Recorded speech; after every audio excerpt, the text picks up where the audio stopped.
segment wa yensem no so no hene na ne manfo ya wono mo ewo Asante Akyem Dwedwenase wa Asante Akyem South Municipality wono mankasa agege ntobua FKK okukuru clinic ediasi wo mo ekuru ne mo sembo na pomode adwuma no enkoso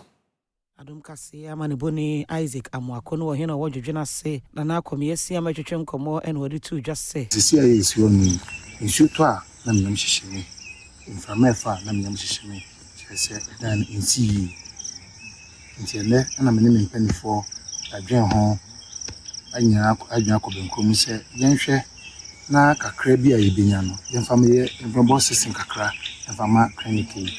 Enwechi principal midwifery officer wa Dwedwenase Chips compound Adelaide Obenewa Asare ensoni Adom kase etwetwe enkomo ehwe dan ya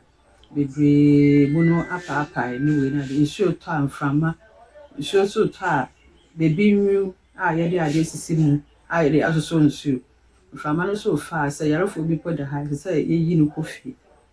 ti ehwe say nanane ne mpanyimfo anya adwempa a mo beboa yin oni nyina mu na assembly member a wo Dwedwenase abato bro no so Beatrice Chei ensoni Adom kase etwetwe enkomo a ode sansemi etudwa dada na ewo ho no akra kiama chesa ye deftra enunti se nena nanom de asobofom se omo besi for self help project o maina pese se bi o aban nyamaya ye maye ho so a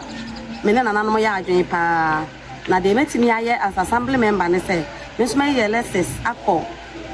assembly ho any individuals bia me hwa ebi wo mo nso mo betimi aboa